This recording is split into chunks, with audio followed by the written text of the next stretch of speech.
Hello, everyone, and welcome to the FB4 Daily for this Tuesday night. I'm going to say, yeah, it is Tuesday. This show was brought to you by Paddy Power, and yeah, a bookie's a website and app. If you gamble, please gamble responsibly, and if you don't, that's absolutely all right. But Paddy Power, odds on Liverpool, specials on Liverpool, you know the drill by now. On the show tonight, I'm going to have Peter Smith, and we're going to have a little chat about this game that's going to come up against Napoli. We're going to probably look ahead to Brighton, and there's loads of random questions that we got today, so they're all going to be there as well. So, yeah, let's go.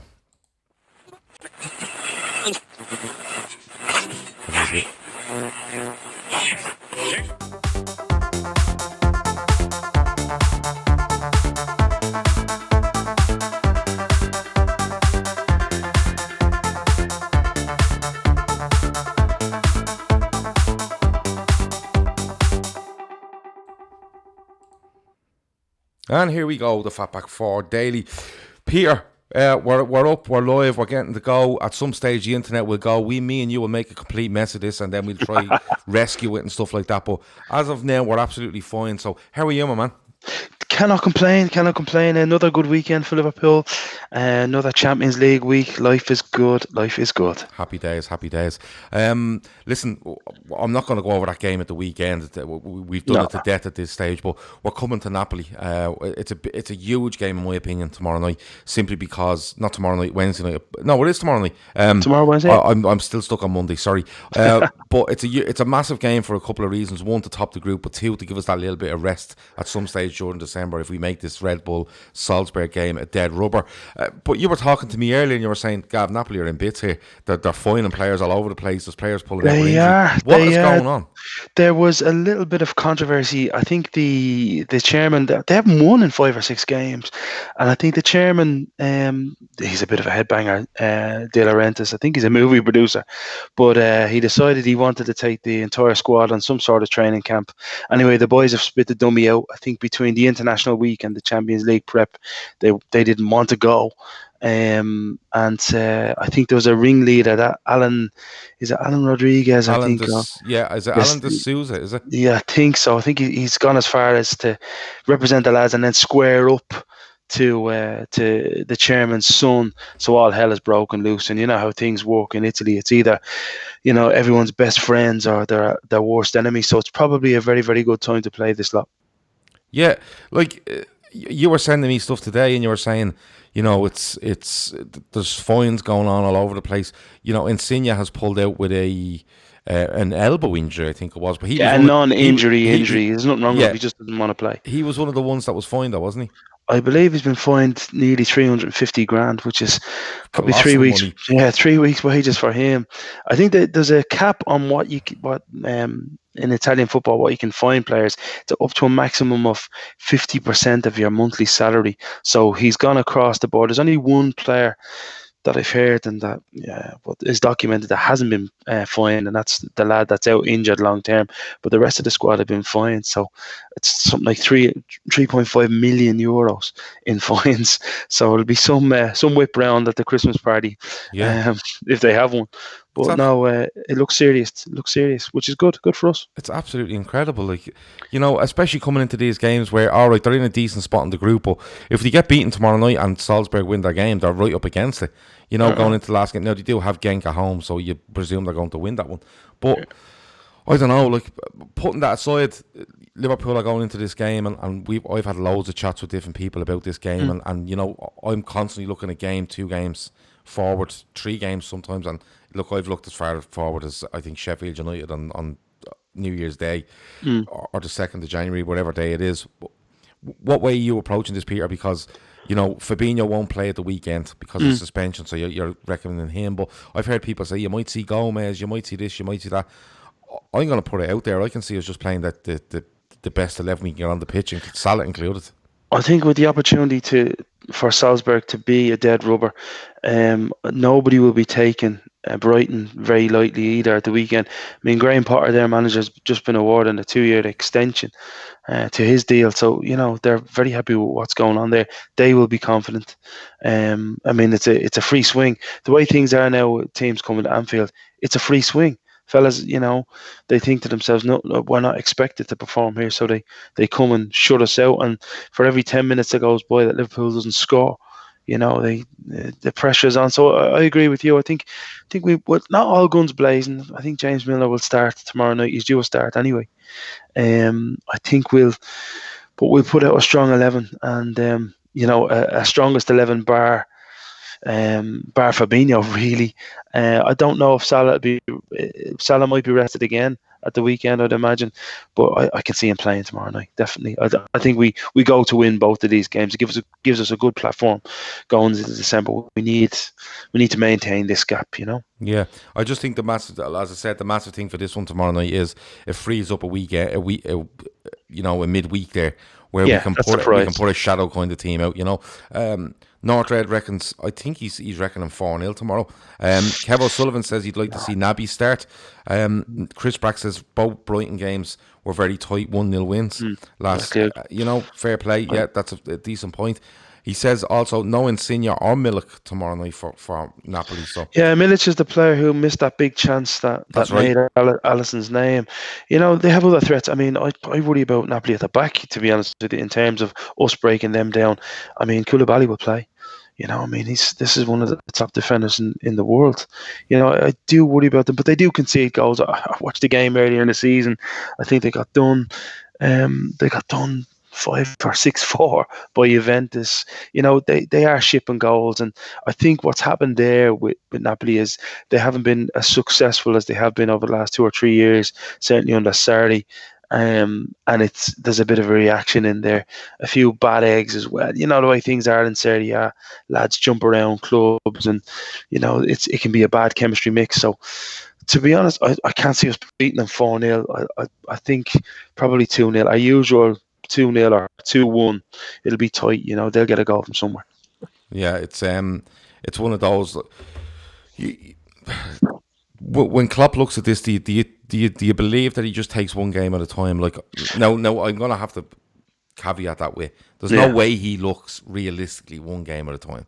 Not all that. Listen, you don't have all them staff around you and people in the background to go, listen, just work on the next game. They're constantly working in blocks of games, or picking out dates for certain players that are coming back or might be, are injured at the moment and looking for them to come back. So he's always trying to shuffle his pack and put the jigsaw together week on week, I suppose. But he's always looking further into the distance. But what do you think Klopp's mentality is here?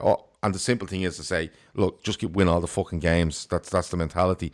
But he has this big game against Napoli. He has a game against Brighton, and then he has the derby next Wednesday. Which no matter how bad everything are, the derby is always fiercely contested.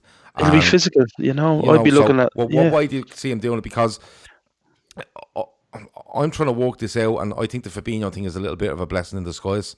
That he can play. It was planned, obviously. Yeah, he can play. He can miss a game. He can play again. But is there any other players in there you're thinking 3 games in a week you might see them change it against Brighton? Because the only thing Peter is right. If you said to me, I'll make 5 changes for Brighton, people will have a fucking meltdown. No, that's not going to happen either. But there's knocks in the squad. I mean, the reality is Robertson is carrying a knock, whether we accept it or not. Salah is carrying a pretty bad knock to his ankle. It only takes, you're only a Firmino, God forbid, a Van Dijk knock away from having a serious problem. I mean, look, on the bright side, we haven't played yet. Sensible people that come on and speak to you are saying the same thing. We have not played it. We haven't performed yet. We are getting through. I think what he is doing is he's being. I mean, somebody made the point to me today that we probably haven't scored the same amount of goals as this time last year. We've conceded more goals, and the performances haven't been there. I think he's managing the energy side of things. I think the lads are being instructed. Nobody is on a go slow here, but it's almost like do what you need to do. I think he's managing not just the game to game, he's managing segments of the game. Like, we haven't performed in the first 45 minutes this season at all. At all. So that says to me, we're not flying out the traps. Well, yeah. I mean, that's, everyone's fresh. A lot of people are, coming back off being European champions. You got to expect that. But since then, I mean, we haven't put one foot in front of the other barely properly. We've been 1-0 down, I think, 5 times. For me, for me, we're due a performance, but I think I don't want to say it's by design, but it's almost a mentality whereby let's get to Christmas, let's see where we are, and let's then put the foot down, to early to, mid to late January, and really take it home.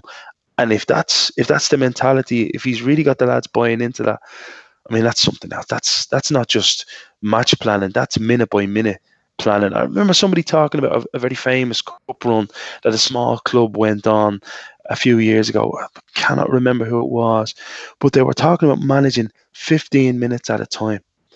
I can't remember who it was, but Crawley Town, I think it was. But their manager was talking about 15 minutes at a time, and I can see Liverpool doing that. It's literally try not to concede, try not to do anything stupid, keep the game within reach, get to halftime. This is the European champions we're talking about. You're talking about getting to halftime. Worst case scenario, 1-0 down, and then letting it go. Because teams are coming at us, they're giving everything defensively, they're running to close us down, and I think Klopp is aware of that. So we just use, the possession stats are always high, play them around a little bit. It's a little bit like boxing. Wear them down, and then you see players like. There's no coincidence that Sadio Mane has scored 4 goals more than anybody in our squad. For me, is the most energetic performer we have, and it's probably taking advantage of that mini tactic within the game. Probably getting a little bit deep here, but it's kind of what I think a lot of fans are seeing. We're managing minutes rather than even games. Well, we were on the club podcast last night, and Andy was asking me. He said, what you make of the game and stuff, and all I can, he was asking me, was I happy with it, and I said, well, not during it, I wasn't, but I was ecstatic afterwards. And the point I was trying to make last night was, when you actually look back at the games we've played, I said to Andy, I don't think we're at 70%. And I genuinely believe that. And I think that's where the frustration of fans of other clubs is coming from, because they are watching Liverpool going, lucky. They're scruffing this, and we know they can get a lot better. And when they get a lot better, where are we going to fucking end up? Because when they're not even playing well, they're winning games. They're 12 wins from 13. And I think that's where the VAR is just a sideshow to it all. Yeah, it's a sideshow to actual football frustration. Comic relief. It's comic relief. Yeah, and it's clutching at straws and stuff like that. Plenty of people are in there with the comments, and they're saying maybe Milner gets a run against Brighton.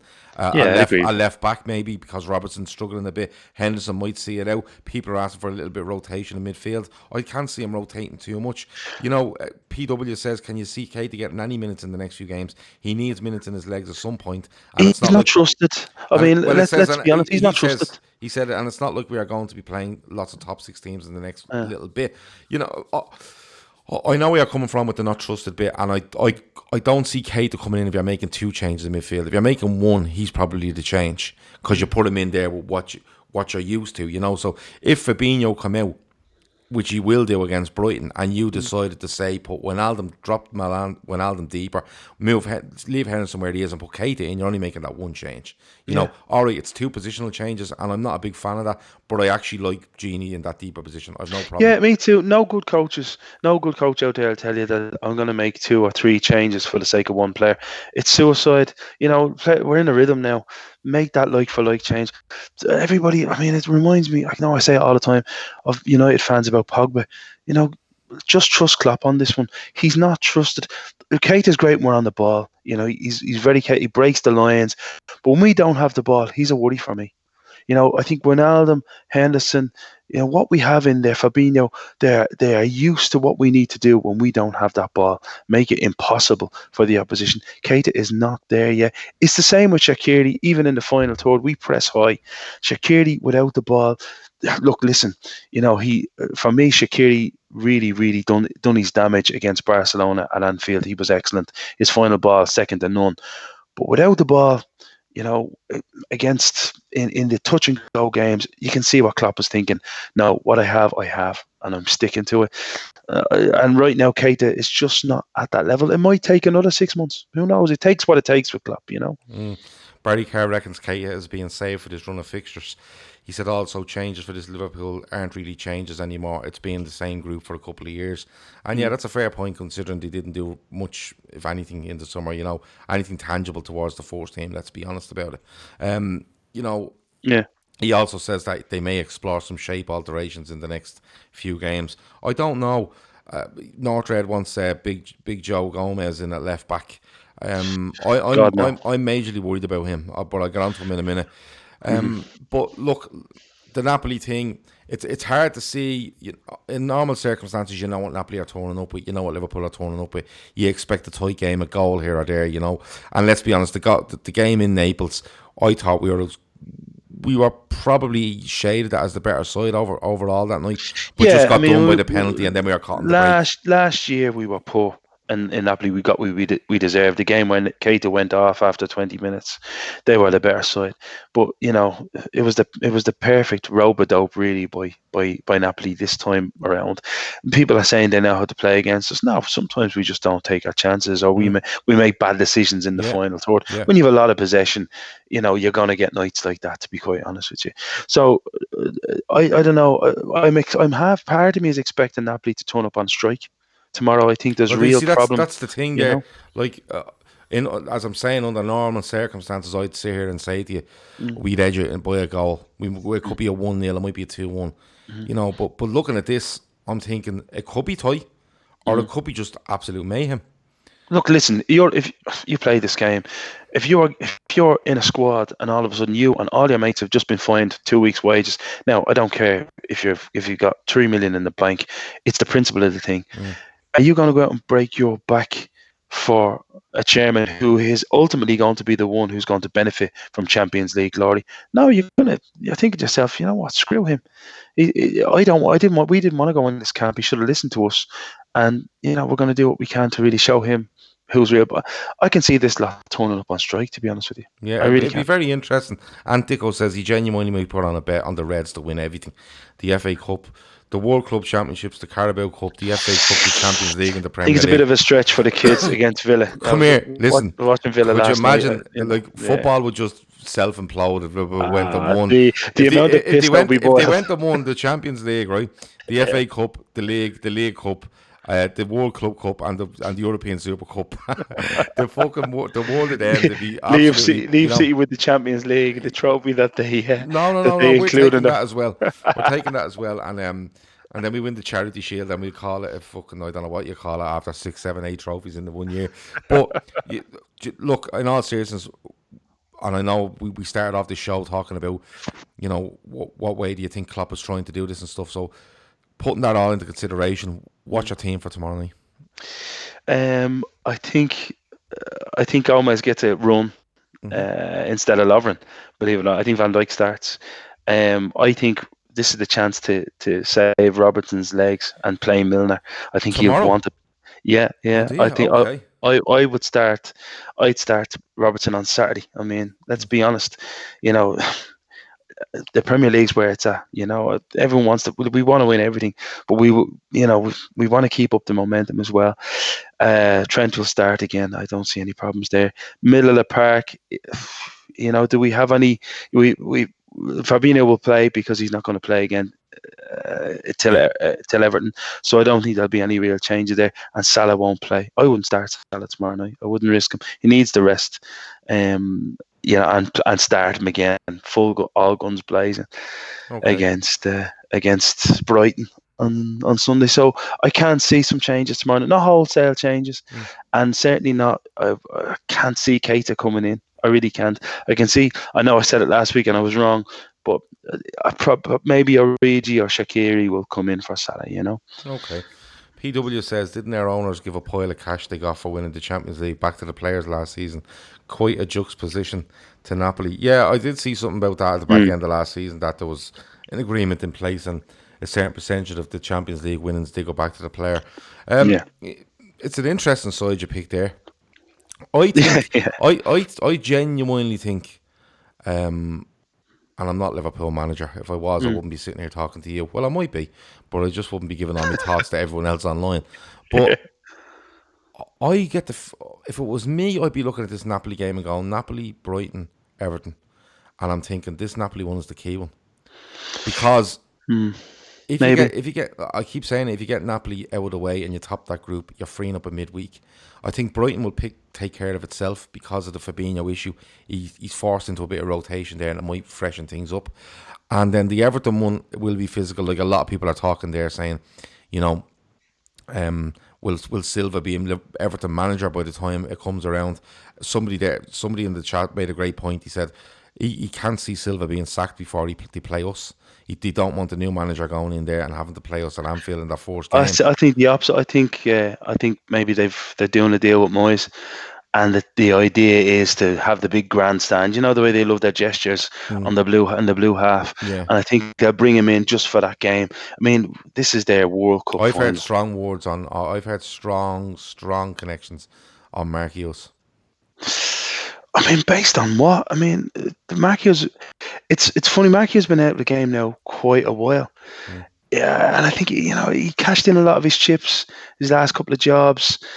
For me, why? Especially when you've got Moyes available for free.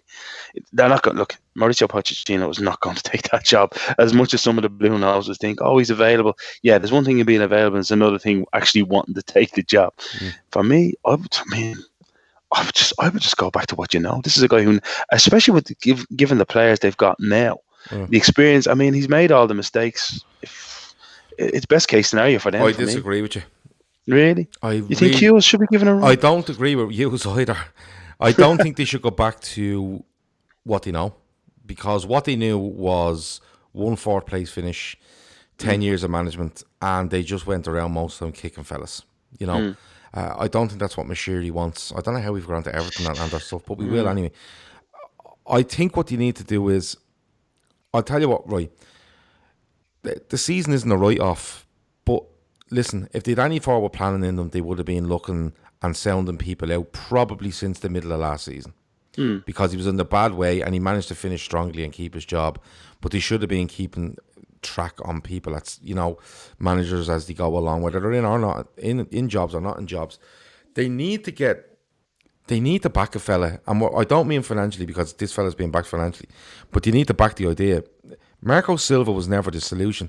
Marco Silva, for me, was a manager that came here, got Hull relegated. When everything's said and done, he got Hull relegated. He went to Watford and he had a decent patch. He got linked with Everton, his head went, and they were shy. And he's a great agent. He obviously has a great agent. He has a brilliant agent. Like Chris Brackett saying, get Neil Warnock in, that'd be unreal. Keith Plunkett says, definitely think they're going to go for the new manager, bounce for the derby, Moisey in. Adam says, if Adam Petrucci on, I always have to say his second name because it's amazing. If Moyes takes the job before Anfield away, he's dumber than I thought. So we'd have to wait. Let me see. But it's a free swing. Why? It's a free swing. It's a free swing. He has nothing to lose. Nothing to lose. For me, a lot of people are talking Eddie Howe. Eddie Howe for me is along with Spirito Santo, are two of them the brightest, and best out there. But again, why would I choose Everton after everything that he's done at Bournemouth? Why would a good manager go? I think they missed a massive trick when they didn't go for Dyche before they went for Silva. Probably the right. Dyche was at his peak then, and he suits them. Dogs of war and all this shit. So agreed. Agreed. But the problem is, you mentioned Mashiri earlier on. These people think, and it's incredible the way some guys think. Oh no, we don't need to go down that dogged route because we want to play. We've got lots of money. We want to play serious football, but I'm sorry. There's an old cliche, and it's true. You got to earn the right to play. They don't have the players. They just don't have the players. It doesn't matter how much money they spend. I mean, I look at players that, you think of Manchester City. Who's their catalyst? Kevin De Bruyne. At Everton, all the money they've spent, all in 400 million. They're all in for now. Who's the catalyst there? I couldn't. I mean, Richarlison is not a catalyst. He's somebody you want on the end. Ironically, if somebody was asking me in 2 or 3 years if I was trying to replace Firmino, he would be the one. I would say bring him in, get him coached up, and try to replace that energy. But he's not a catalyst. My point is, they think because they've spent all this money and they've got a few. Right. Exactly. I'm sorry. This. We were brutal when we didn't spend money, so we should be good when we spend it. Exactly. Yeah. They don't have anything to base their theory that they should be playing better football on. No, get the Sean Dyches in and duke it out. I mean, Burnley knocking around. They've had a stint at Europe. They look to me like they've earned the right to have another one. That's where Everton should be. Yeah. Realistically, fighting for sixth and seventh, trying to nick a Carabao Cup. That's what Everton are. They need to accept that. You need to accept what you are before you make any Yeah. any step. Yeah. I And mean, then you they hear haven't people done that. saying, you hear people wanting Duncan Ferguson and Tim Jesus. Cahill to come in and stuff like But that. And you're these are like, the same people lads, that this will, isn't an FA Cup fucking song. You know exactly, what I mean? It's a club. exactly. Do you know what I These mean? are the same people that will champion Rio Ferdinand as a A as a director of director football. of football. Yeah, yeah. Clown. Keith Plunkett said that Eddie Howe is an Everton fan. He must be a taxi driver in his spare time. North Red South said, "Who's the next manager for the high jump?" I think it's Silva and possibly Emery. Somebody else says there, it's gone out my screen, but he said, "Imagine they gave Allardyce another go. It'd be absolutely amazing." I mean, it goes to show you, nobody is talking about the lad that's at the bottom of the league, Flores. That's how bad things are Mm, at Everton and Arsenal. Nobody's actually talking about the lad that's. I mean, Watford have spent a lot of money, mm. and they would expect And they to. just keep So, bringing back their old managers. yeah, I mean, no, that's how bad things are. I think Emery, for some reason, maybe the club has bought into the fact that it's a project. Maybe they think it was in such a bad state before he took over. I'm telling you, it wasn't. The argument was, how do Arsenal get from sixth to fourth? Yeah, That was the argument. I mean, it's incredible. Now, again, Arsenal are another one. I couldn't tell you who you would stick in the middle of the park. I mean, Gendouzi's a good player, but are you going to build a team around him? No. Ozil's a coward. yeah. Shaq is a headless So chicken. many teams in that league, and I think that's what's becoming so frustrating for teams, because they're looking around going, "Look at them, they're the shambles, they're the shambles, they're the shambles," and we can't. We all the time we were decent, they were better, and now they're brutal, and we've dropped their level as well. But look, Chris Brack says West Ham's manager next to go. A Maybe. shout out there for Virgil van Dijk in his video today for Nivea for Men, What I which mean, was well, break your unbelievable, heart. Yeah, unbelievable. break your heart. It's top drawer stuff. It's Yeah, really it tugs on the heartstrings as well. But yeah, to see a guy like that works all week just to go and watch Liverpool, and then yeah. to be told that he's going to be paid for to go over the Yeah, heavy and I away tell you, game. and life isn't fair. I seen the interview with his brother just before that started. I mean, he was deprived of oxygen Mm, for a couple of minutes. yeah. And there's a lot of people, unfortunately. I think it's cerebral palsy. A lot of Mm, people out there struggle, and it just isn't fair. So it's nice to see the club and all clubs. I mean, I have to say, I see what Juan Mata is doing with 1% of his salary, encouraging other players to do that. People think that the game is corrupt and they think it's this and it's that. There's a lot of good people in this game, and yeah, not no, just at Liverpool. no, there absolutely is, and one of the major clubs are actually Everton. They're brilliant in the Yeah. community, to be Oh perfectly God, honest yeah. with you. Right, Absolutely. Yeah. give me a prediction for tomorrow night. I think we squeeze it 2-1. But I think we'll probably be comfortable, but we'll do our usual, make it difficult for ourselves, indecisive in the final third, and then maybe some sort of defensive hiccup to make it interesting for the last 20 minutes. But I think we'll see it out. So 2-1. Okay. 2. Your team is very interesting. I'm going to go with Allison. I'm going to go Trent, Lovren, Van Dijk, Robertson. I'm going to go Fabinho and Alden Henderson.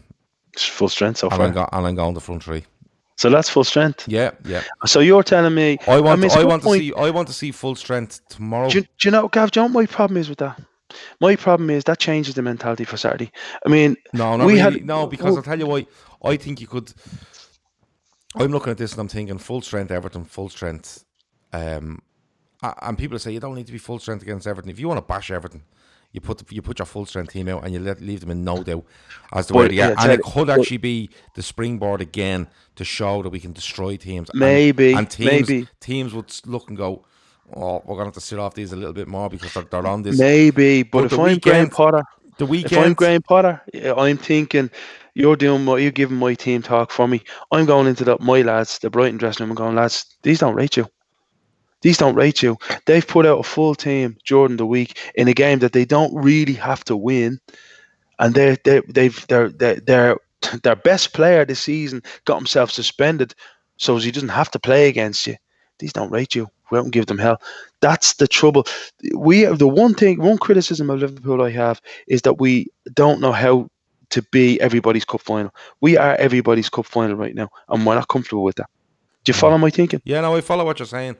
But having said that, to reverse that a little bit on you, if Brighton decided, they don't rate us, we're going to go out and have a right fucking go at this, you could turn around and go, Grant, we're making 4 changes and we're going to pull you fucking sunder. Yeah, come at us. You know what I mean? So, but I think you could You could go with that team, and you could probably say to Salah, listen, you're not going to play against Brighton. You could probably say to a Robertson, I'm going to put Milner in. And you could probably say to a Henderson, I'm going to drop Kate in. You know, it's 3 changes, but it's 3 changes where it's nice. And then you go, and remember, the Napoli thing frees you up for Salzburg. So there's your other rotation game if you want it, you know. So it's an interesting one. You're going 2-1. Going 2-1. I'm going to go 3-1 to Liverpool. Well, 3-1 with the full strength, 2-1 with my side. Okay, I mean, fair. I mean, yeah, we're probably writing that Napoli off a little bit casually, I'll give you that. considering the problems that they've given us. But I think both of us are taking for granted that they're probably going to show up with a strap on, and that never happens. That never works out, you know, for anyone. Cool. Right, we're going to do about another 10 minutes if that's all right with you. Sound. So it's random question time. Football can go away. Random questions, throw them in. I have a couple on the screen here in front of me, so I will throw them out there. And if you have anything, throw them in. 9-10 minutes, and then we're out of here. First one, and this guy Scott sent in a couple, so here we go. Why do they call little chocolate bars fun size? Surely a massive one would be more fun. Would you agree with that? That is a brilliant question. I know Scott, actually, good lad from Liverpool, and that's a brilliant question. I agree. I would say this is not very much fun size. In fact, it's rip me off size. I agree with you, Scott, 100%. Standard bars of chocolate are getting smaller as well. Yeah, of course they are. It's all about economy. We're all getting ripped off. Yeah, like you go into a shop now and it'll like 4 Whispers for $1.50, and genuinely, it's probably the equivalent of two Whispers from a couple of years ago. It's cynical, isn't it? Yeah, it's unbelievable. Yeah, he also asks why does quicksand work really slow? It's a good question. It's a very good question. I think the idea is that the sand is quickly slipping from beneath. No, but it's not. I can't logic out of this. Actually, he's right. The term is wrong. Should be slow sand. Okay, I have one from Chris Brack. I'm definitely going to ask, and you're not going to like my answer. But why do we say to the kids, "Don't take candies from strangers," and then do the exact opposite of Halloween? Go on, you tell me. I don't know. You know, it's not like it used to be. Halloween's not like it used to be. Like, you used to get fruit and nuts and, you know, stuff like that. And now it's just carnage. My daughter, exactly. my daughter comes back. They throw anything in the back. My daughter comes back and you could stock a corner shop for a week with the amount of gear she comes back with, you know. Quality. The 3 worst people to be stuck in a lift with. Oh, Jeremy Clarkson. These can be famous or people you know. No, Jeremy Clarkson. I hate. It's a long story. Don't. We'll have to be drinking one night when I tell you Jeremy Clarkson's story. Okay, I do like a drink, believe it or not. Strange enough, no, I hate him. So he's one. Who else? Who else am I not too fond of? Louis Walsh. Right. I do not like Louis Walsh. Right. Again, another drinking story, but everybody knows that I know him. And whoever's managing Everton at the moment, so we'll actually David Moyes. Don't know David Moyes, nothing personal, just, you know, the People's Club comment done me head in. So I just the steam coming out of my ears. To be locked in a lift with them 3, there'd be slaps flying everywhere. Okay, I don't. The one person that I'd hate to be stuck in a lift with is do you remember the fitness egg on Twitter, Raymond Van whoever? Oh yeah, pony, absolute. Yeah, so him, he gets slapped. Who's the woman that done the TV show where she went into your house, told you were overweight, made you take a shit in a plastic bowl, took it off for analysis, and come back and told you need to stop eating? Oh my Jesus! Was it Gillian? Serious? Yeah. Is that the one that was on the reality show? And like, she's a horrible looking yoke. And she's going around telling everybody what they should eat and drink. Yes, she was on some. Yeah, I mean, I remember looking at her in that camp, and I'm like, "Who are you telling that they're fat and ugly? Look at the absolute state of you. She is an itchy wreck. I forget that's the dream that's coming out of me. But she, I mean, don't get me wrong. None of us are oil paintings, but well, bar Sean Lawson. Yeah. None of us are oil paintings, but at the end of the day, who is this to tell me that I need to do this and I need to do that? I agree with you. She's another one gets right. So it's Raymond the fitness egg. Yeah. Gillian McKeith. 2 slaps. And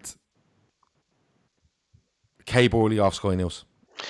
Kay Burley, I think, gets a bit of a bad time. Maybe it's the way she talks, but somebody had a go at her over her son or something a few weeks ago, and she got into some lad on Twitter.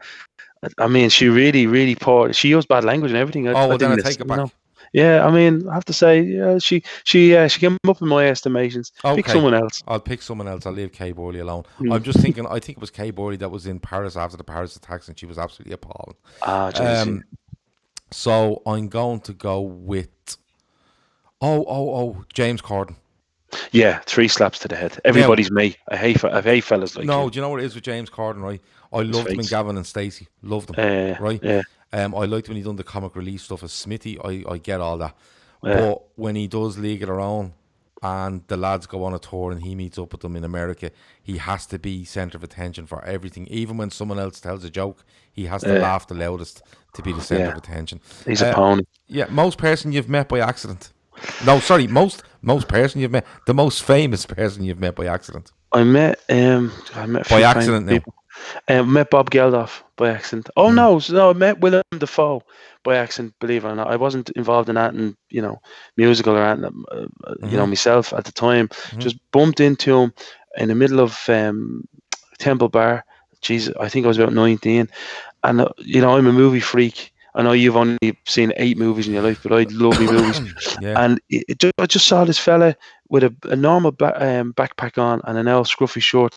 Looked at his face. And sure enough, it was Willem Dafoe. And I walked over to him and said, "Excuse me, are you Willem Dafoe?" He said, "Yeah." I said, "You don't mind me asking what you're doing?" He says, "I'm backpacking across Europe." He said, "And you're the first person that has recognised me." Fair I was play. like, "No way." For me, he's one of the most famous faces in the world. But he Mm. was so humble and ordinary and shook me hand. I said, "Listen, enjoy yourself." I He said, didn't. "Yeah, I've been, nice fella, nice fella." I didn't. I haven't met anyone famous by accident. I don't think, but I can tell you, I met people. This is one instance where I met a lot of people, a group of people that I didn't know I was going to meet. It was like a Yeah. surprise. Would that Yeah, qualify?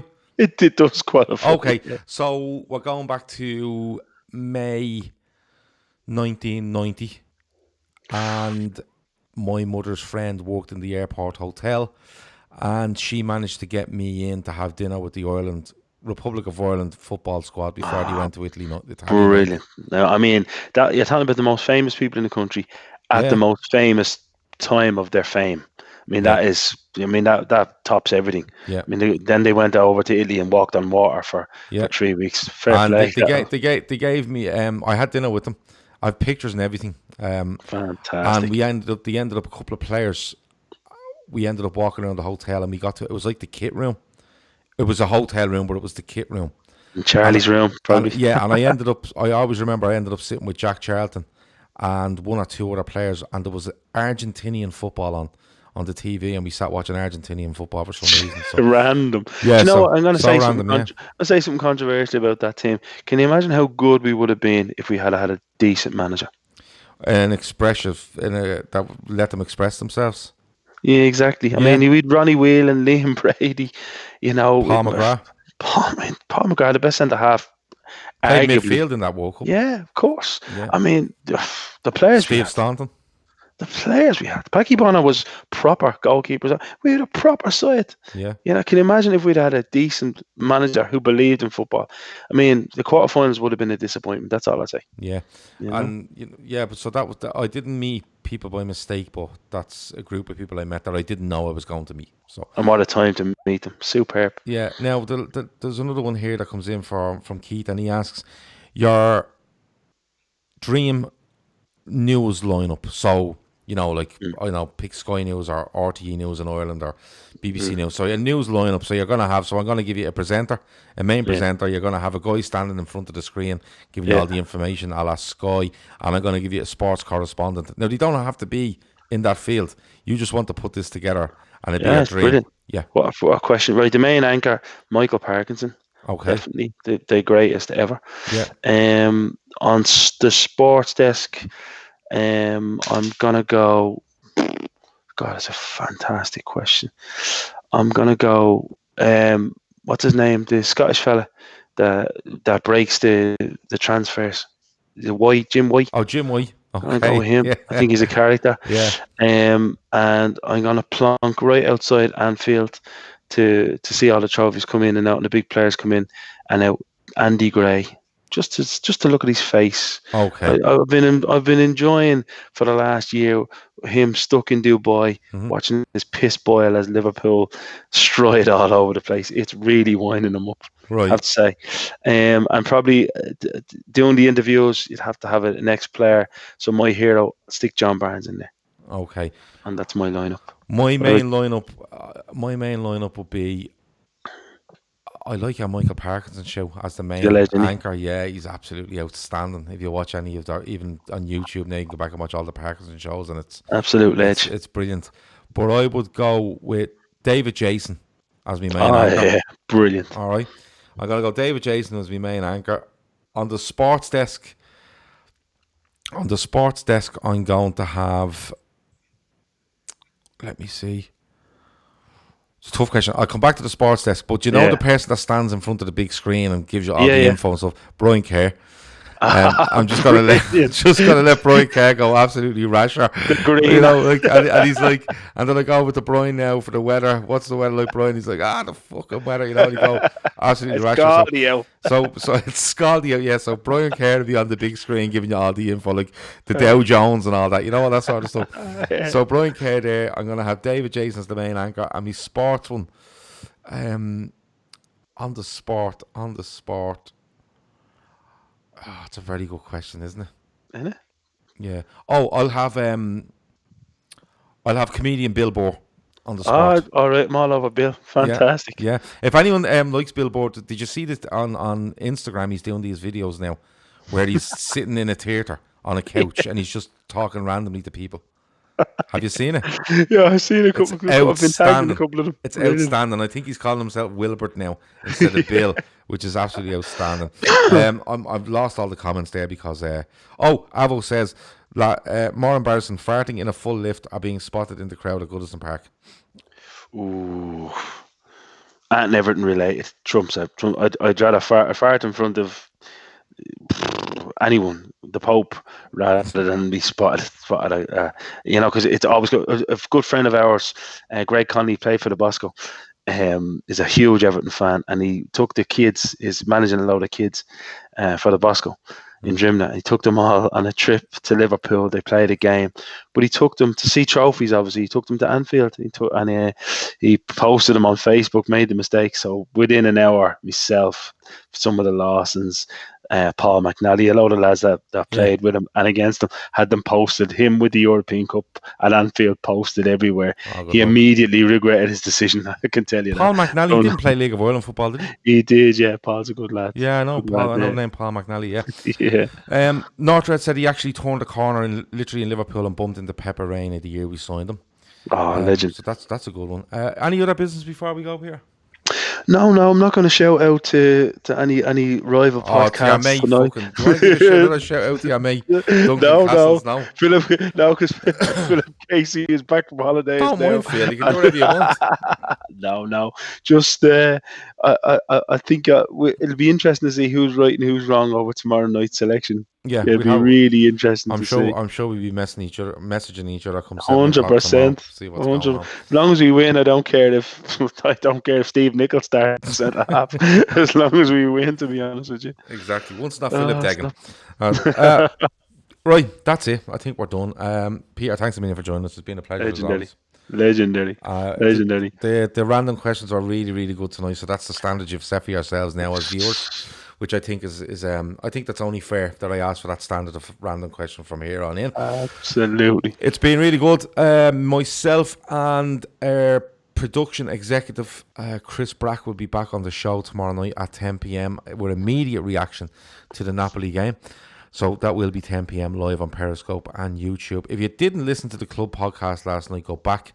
There's really good football talking, and then we spent a lot of time having a go at Everton, which turned out quite well. So if that's your sort of thing, absolutely, it's for you. It's that good, you could give it to someone for Christmas. Right, we're out. Talk to you in a bit. Fantastic. Be good, brother.